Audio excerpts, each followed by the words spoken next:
नमस्कार मित्रों, वशीकरण मंत्र तो बहुत हैं और मंत्र जाप में साधक को परेशानी भी उठानी पड़ती है, क्योंकि लंबी साधनाएं कोई करना नहीं चाहता है और लंबी साधनाओं में वक्त भी लगता है और एकाग्रता भी नहीं हो पाती है। इससे सबसे अच्छा यह है कि आप एक वशीकरण तिलक की तैयारी करें। उस तिलक को आप रोजाना लगाएं और तिलक बनाने का तरीका आज इस वीडियो में हम आपको बताएंगे, क्योंकि हर प्रकार के तिलक भी अलग अलग होते हैं, पर उसकी सामग्री तो आपको इकट्ठा करना पड़ेगी।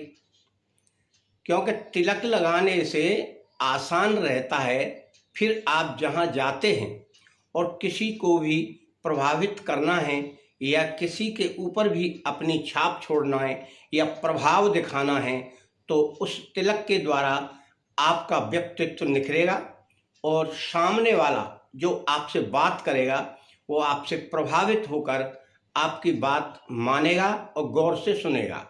जब सुनेगा तो मानेगा भी। इस प्रकार से आप इस तिलक का प्रयोग करेंगे। मित्रों, प्रयोग करने के लिए इसमें भी मंत्र है, परंतु एक दिन का ही मंत्र है। आप एक दिन किसी शुभ मुहूर्त में 11 माला जाप कर लें। 11 माला जाप करने के लिए शुद्धता यानी स्वच्छता से बैठें, ब्रह्मचर्य का पालन करें, विचार शून्य रखें, केवल अपने मंत्र के प्रति आस्था निष्ठा रखें और पूर्व साइड मुख करके 2 अगरबत्ती लगा लें, एक दीपक जला लें और जो मंत्र है उसी का ध्यान करें। आप उस माता का ध्यान करेंगे जिसका मंत्र इसमें दिया गया है। उस मंत्र के प्रति आपकी निष्ठा रहेगी और चाहे तो आप उसकी फोटो भी लगा सकते हैं। फोटो आपको नेट से निकाल लीजिए और बनवा लीजिए, दुकान वाला बनाकर आपको दे देगा।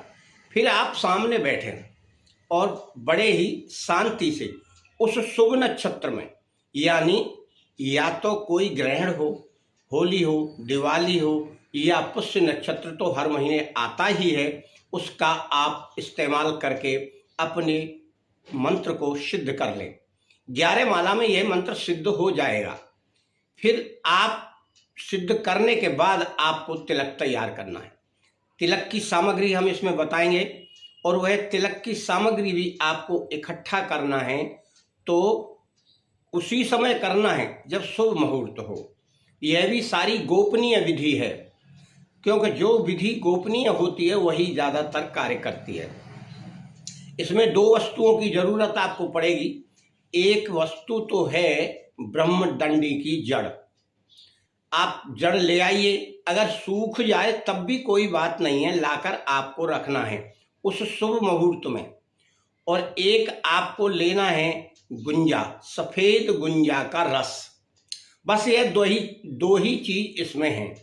अगर आप चाहें तो इसमें लाल या पीला चंदन भी मिला सकते हैं खुशबू के लिए, और अच्छा लगने के लिए आप अपने व्यक्तित्व के अनुसार कलर का चुनाव करें। और फिर इसको मंत्र सिद्ध करने के बाद इन दोनों वस्तुओं को आप 108 मंत्र से अभिमंत्रित एक बार कर लें। एक बार करके फिर आप इसे घिसें और घिसते हुए मन ही मन मंत्र का जाप करें। उसमें कोई गिनती नहीं है कि कितने मंत्रों का जाप करना है।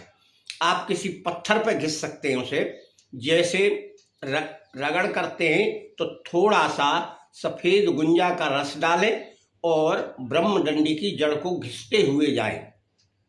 इस प्रकार से वह ब्रह्मदंडी बारीक घिसकर एक तिलक का रूप धारण कर लेगी, तिलक लगाने लायक हो जाएगा। फिर उस तिलक को आप किसी डब्बे में भर लें। जितना भी आप बनाएं एक बार ही बना लें उस शुभ मुहूर्त पे, जो हमेशा आपका कार्य करेगा। जब आपका तिलक तैयार हो जाता है तो फिर आप उस तिलक को सीधे हाथ पर रखकर उसे अभिमंत्रित कर लें। अभिमंत्रित 21 बार कर लें, वह काफ़ी है, क्योंकि पहले से आपने मंत्रों का जाप करके ही उसे बनाया है। फिर जब भी आप नहा धोकर कभी जाते हैं तो आप उस तिलक को लगाइए और मन ही मन अपने मंत्र को गुनगुनाते रहिए।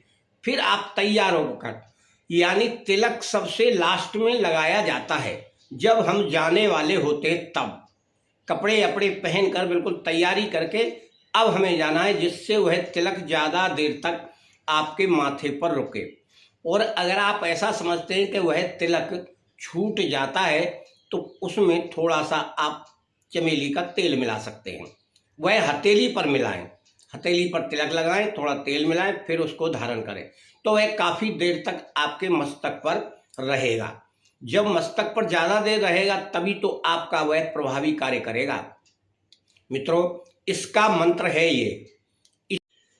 इस मंत्र को इस प्रकार पढ़ें: ओम ह्रीं काली कपालिनी घोर नादिनी विश्वम विमोह जगन्मोह सर्वमोह मोह ठ ठ ठ स्वाहा। इसी मंत्र का आपको जाप करना है और इसी मंत्र की फिर सामान्य तरीके से 108 मंत्र की माला आप जाप करते जाइए।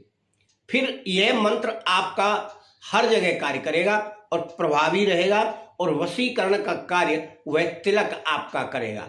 यानी आपके पास दो, यानी एक तो मंत्र हो गया और एक तिलक हो गया, तो दोनों का प्रभाव आपके जीवन में आपको देखने को मिलेगा और आपका मन चाहा कार्य जो भी जहाँ भी आप जाएंगे, चाहे आप प्रवचन देते हो या आप कोई कथा करते हो या कोई आप लोगों को संबोधित करते हो या अपनी बात लोगों से मनवाना चाहते हो, वह क्रिया वहां तक कार्य करेगी। आप इसे विशेष तौर पर शुभ नक्षत्र में ही बनाएं। बस एक बार बनाने का काम है, फिर इसमें ज़्यादा कोई झंझट नहीं है।